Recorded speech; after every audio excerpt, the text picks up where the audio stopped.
Sholat sangat penting,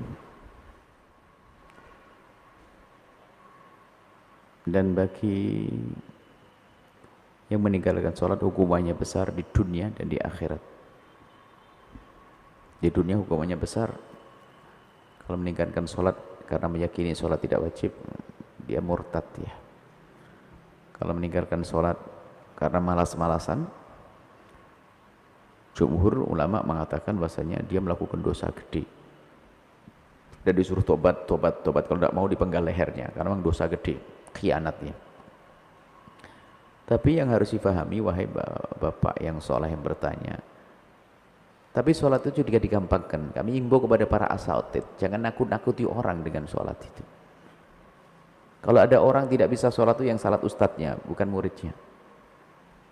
Kalau ada orang tidak bisa sholat, yang salah ustadznya bukan muridnya. Sholat itu gampang, nggak bisa berdiri boleh duduk, nggak bisa duduk boleh baring, nggak bisa membaca surat Al-Fatihah karena belum bisa membaca Al-Fatihah sebisanya. Yang batal, yang benar, Anda sudah benar bacaannya, baca Fatihah disalah-salahin, dosa, masuk neraka itu. Tapi kalau orang pada dasarnya Fatihahnya belum, lo gimana ya? Wah kamu saya ini adalah ustadz ngerusak ini. Orang bisanya begitu. Ada orang tuh ngerubah hak jadi kaf kan, biasanya alham jadi misalnya.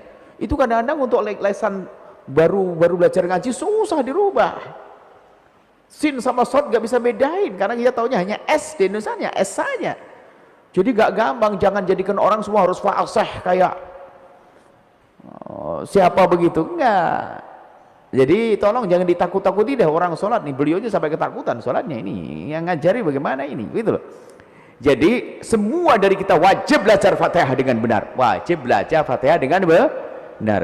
Cuman untuk sholat ya semampunya dulu dong. Kalau hari ini banyak, misalnya ada orang baru masuk Islam, anggap saja baru tobat setelah pensiun, jarang sholat misalnya, baru seminggu belajar bismillah dong, bismillah dong, diulang-ulang bismillahirrahmanirrahim. Yang lain gimana? Sah, karena dia memang nggak hafal Fatihah.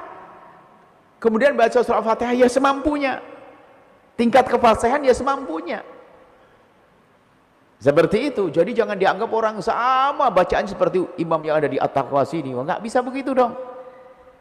Ini adalah sudah kesalahan kita dalam memahami orang melakukan sholat ini. Jadi kalau ada orang tidak bisa sholat, yang salah adalah gurunya. Dan yang wajib dibacakan cuma 5: takbiratul ihram, surat Fatihah, tasyahud akhir, sholawat kepada Nabi, assalamualaikum. Itu yang wajib dibaca, selainnya nggak wajib dibacakan.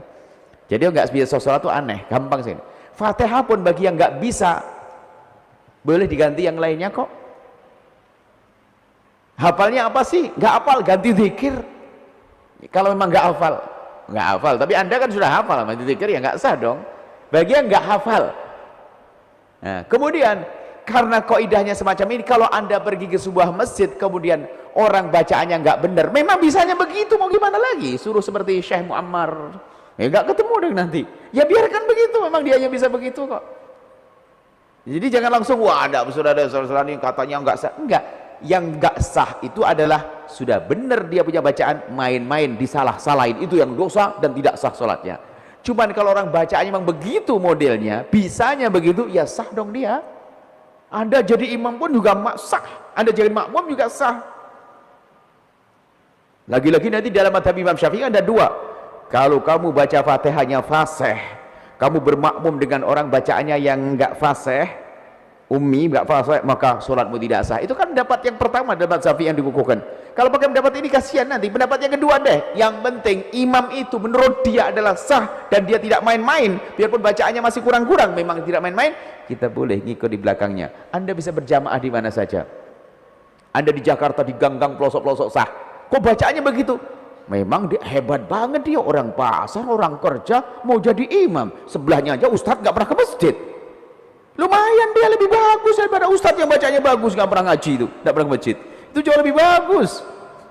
Jadi anda jangan terlalu menilai begitu, nanti anda nggak sholat. Jadi kurang-kurang, pokoknya yang nggak boleh adalah anda ikut orang yang baca Fatihahnya main, seperti itu. Baca cepet, apa itu Fatihah begitu? Tapi kalau masih kedengar bismillahirrahmanirrahim alhamdulillahirabbil alamin arrahmanirrahim maliki yaumiddin, masih baca enggak jelas. Kalau cepatnya cepat masih bisa kedeteksi, ketangkep itu sah. Seperti itu ya.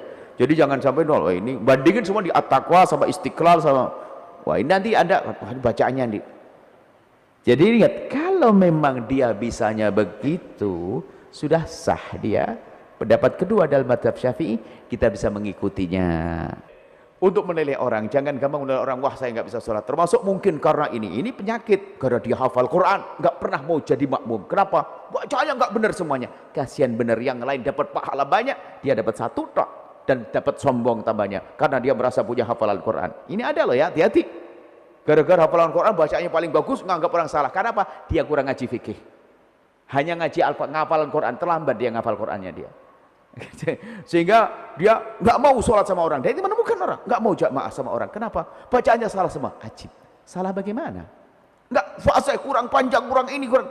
Mana ada pendidikan kayak begitu? Akhirnya dia sholatnya sendiri terus. Yang lebih dapat pahala banyak, dia nggak dapat pahala karena kebodohannya. Ayo, jadi tolong jangan ini, agar biar lega kami semuanya. Tolong jangan diseksa ibu-ibu yang mohon maaf. Sekarang ada ibu-ibu, gerakan ibu-ibu yang alhamdulillah, bapak-bapak yang sudah mohon maaf dekat kuburnya tapi diberi tobat kan, banyak kan, pensiun baru sadar. Sampai ada bu, ya saya sudah 65 tahun baru Iqra, alhamdulillah, bagus deh. Dan anda ngaji, saya mau belajar sholat seperti anda tanyakan. Ada ibu-ibu sudah sepuh belajar sholat, istimewa. Lah kalau orang ibu-ibu belajar Quran umur 65 tahun, anda suruh fasih, ya pingsan nanti, buru mati duluan nanti. Sebisanya ibu, sebisanya, panjang tidak ketemu, sebisanya dulu, pelan-pelan. Yang penting belajar terus, tidak ada hentinya. Tolonglah wahai para ustadz, khususnya ustadz Al-Quran itu, kalau anda mengajari orang, ya apalagi dihubung-hubungkan ustadz fikih juga ini, ya harus agak sedikit luas dong fikihnya. Jangan diseksa orang-orang, akhirnya dianggap tidak sah. Kalau berkaca tidak sah, akhirnya dia setiap sholat karena tahu bacaannya nggak benar, dia gelisah terus, ya Allah sholatku nggak sah, sholatku nggak sah.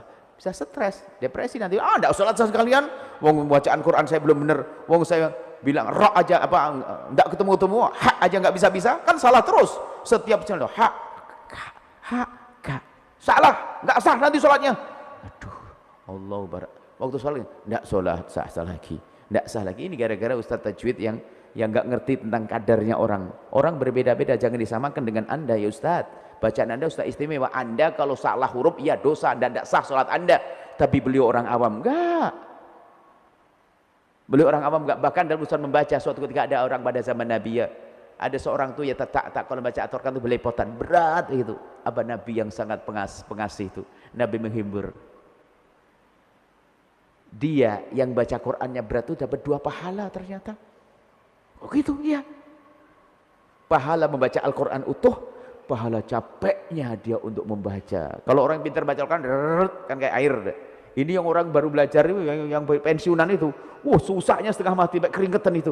Pahalanya gede, pahala capek sama pahala baca Al-Quran. Itu yang perlu kita hadirkan. Jangan, ibu jangan salah baca Quran. Astagfirullahaladzim, ini kalamullah, baca salah bikin kuping sakit. Aduh, ini Ustadz kok nyeksa ini. Innalillah, tolonglah, ini perlulah. Ada wawasan dari orang yang ngajar itu, harus tahu kadar orang, kemampuan seseorang. Walaupun lidah Jawa selain dengan lidah Sunda, lidah Jepang, lidah Arab, itu beda kadang kalimatnya, huruf-huruf tuh beda. Jadi perlu penyesuaian. Ini semua. Semoga Allah mudahkan kita. Ya insya Allah semakin khusyuk, jangan khawatir. Anda sudah semangat sholat di mana saja, ketemu imam apa saja, bismillah lah, sholat di belakangnya, sah dan dapat pahala 27 sempurna utuh insyaallah. Allah alam bisawab. Setelah Anda menyaksikan video ini, jangan lupa berselawat kepada baginda Nabi Muhammad sallallahu alaihi wa alihi wa sahbihi wasallam.